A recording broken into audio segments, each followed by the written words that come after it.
Sophia, you are doing a wonderful job. Don't be overwhelmed. I can't see into the face because you got the mask thing on, but I couldn't tell if you're going, or if you're like, okay, I get this. I'm hoping that you get this.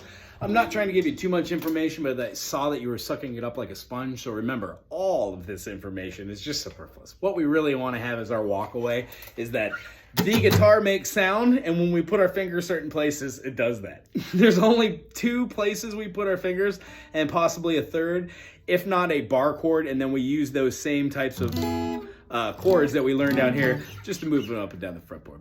The harder chords are called bar chords. It takes a little finesse to learn how to get that complete bar, but once we got it, and there's no looking back from that. The way we get there is we accomplish baby steps in the way of things that you achieve that give you a footing to do other things. So, having said that, turn those picks sideways, get it down here next to your saddle and your bridge, a little bit closer. You can do it over the sound hole, it's a little bit bigger. Secondly, take your hand and put it over the top of your fretboard so you're just barely touching the strings with your playing hand. It should mute. If you hear anything, that means you're pressing down. You shouldn't be pressing down. The thing that correlates with that is if you very lightly do it, above some frets, you get awesome harmonies. Or harmonics to be exact. So what we're gonna do is I'm gonna show you the right hand picking technique, and then I'm gonna show you the spider exercises and then go over the teeter-totter for you. When I go down, I should feel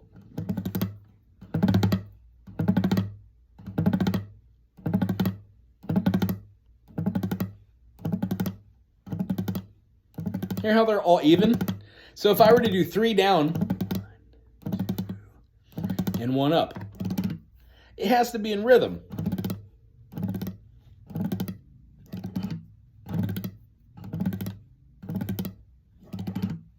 In that way, we get a feeling for this in any speed.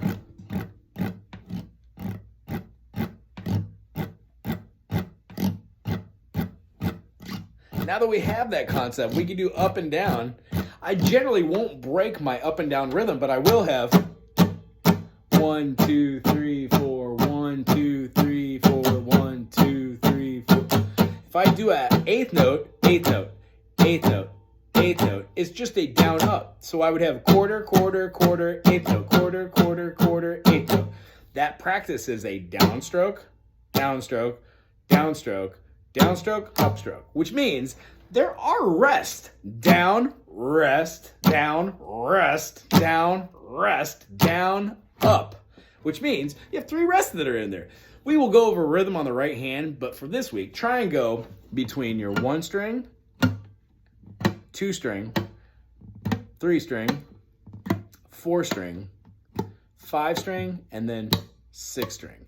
When we do this, we've got our highest string being the 1 string, our lowest string being the 6 string. So we do each individual one, 6, 6, and it looks like an 8th note, down, up. 8th note. If I just went down, they would all be quarter, quarter, quarter, quarter. I would like to see down, up, which means we can go down, up, down, up, down, up, down, up, down, up, down, up. Meaning 6th string, 5th string, 4th string, 3rd string, 2nd string, 1st string. Notice how I'm going to the E, the A, the D, the G, the B, and the E. The next exercise that comes from this, you can do down on the E string, up on the A string, down on the E string, up on the D string, down on the E string, up on the G string, down on the E string, up on the B string, down on the E string, up on the E string, down, up, down, up, down, up, down, up, down, up, down, up, down. That way we go through all of them. If I played it with a chord, it would sound like this.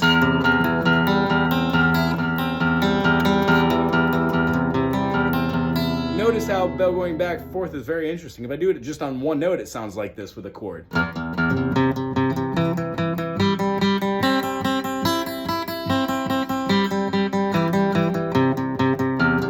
This allows me to do some sort of a rhythm on this right hand and then be very, very familiar with the distance between my pick, the sound hole, the bridge, each string, and then the distance, believe it or not, from the 12th fret to there as well, because I would play mostly in the middle here as well.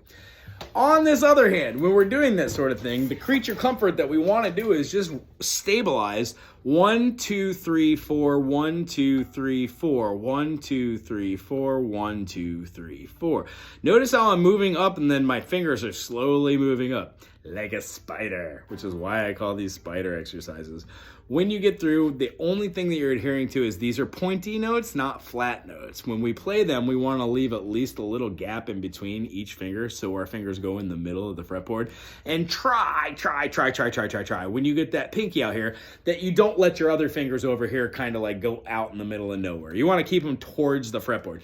They don't necessarily have to be on the fretboard, but the closer you get in actually having them on there will enforce them being on the fretboard rather than going and then putting your finger down here and letting these guys fly out here in the middle of the universe. So, between this concept, doing these, go slow. 1, 2, 3, 4, 1, 2, 3, 4. And make sure you get your hand doing that downstroke, upstroke thing, so you naturally come down with the down, 2, 3, 4, down, 2, 3. You don't have to go crazy, but you can go 1, 2, 3, 4, down, 2, 3, 4, down. It enforces great rhythm. Now, from the spider exercises and the teeter-totters, we're gonna take the chord of the day, first finger, first fret on the third string. So the first string, without looking, is the E. The second string without looking is the B, and the third string, it's gonna be the G. When we take the G note and we sharpen it, it becomes a G sharp.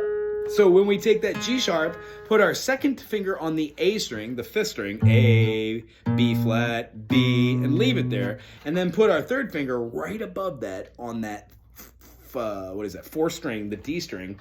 Right there, we get a E note.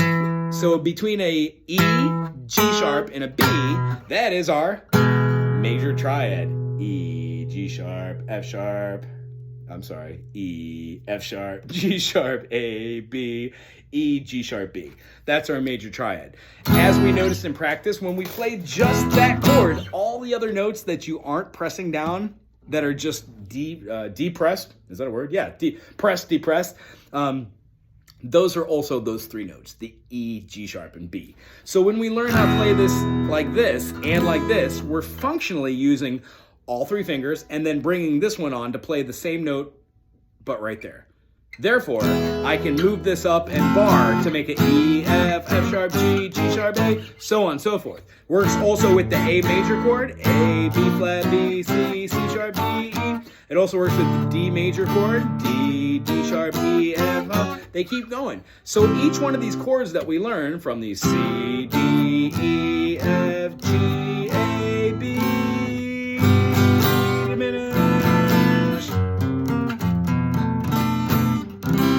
to C.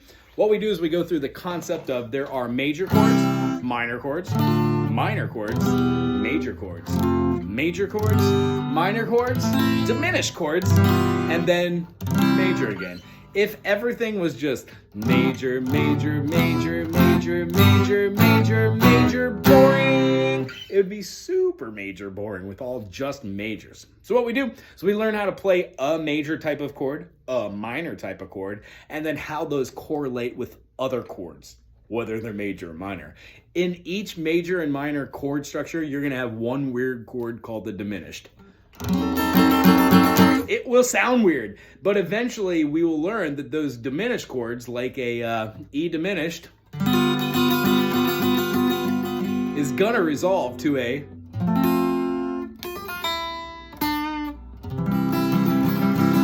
C major, because the seventh of a chord revolves and goes back to the one. Always. I really enjoyed singing this week. I hope you stick with the spider exercise because it's only going to help. Try the teeter-totters, and I'll do one with you right now. 1, 2, 3, 4. 1, 2, 3, 4. Notice how my strumming hand keeps going. So your left hand is going to just keep rocking. 2. And while you do that, your right hand's going to slowly layer the fingers on. And then what happens is when you turn this from a whole note, which is 4 beats, because you're switching in the beginning of the rotation, when you are doing it on the 1, 2, 3, 4, and you're playing on the 1 and the 3, When you roll around to actually having your fingers do it on every downstroke, the quarters, your fingers will stop just going ba-da-doop, ba-da-da-doop, ba-da-da-doop, and they'll just start going together in one group, which is what we're looking for, because that works when we start learning how to play one chord, another chord, that same chord, and then another chord. If we get really efficient at going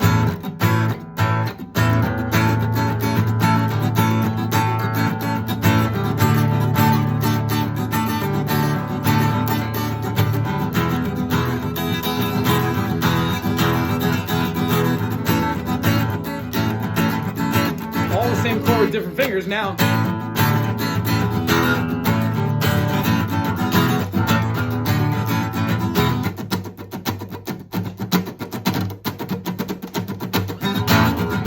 See how the rhythm is already instilled because we've been doing 1 and 2 and 3 and 4. So by learning A, D, A, and E, we have Mama Pajama rolled down bed, ran to the police station.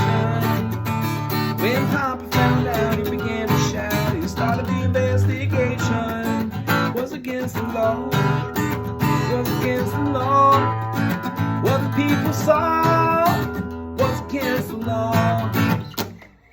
Mama Pajama rolled out of bed and didn't get mentioned. And a radical freak's gonna get his release. He's gonna stick it on the cover of Newsweek.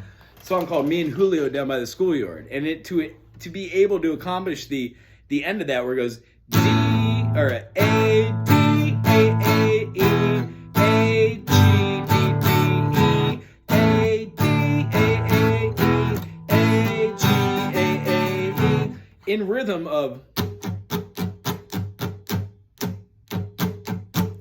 down up down up down up down up up up down up down up. That would be a eighth note, rest, up, up, up, eighth note, quarter. Cool? So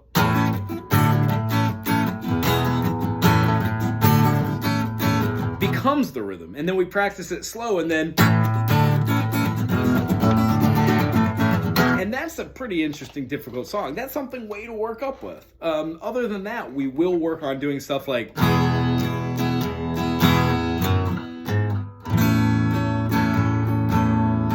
just melodies.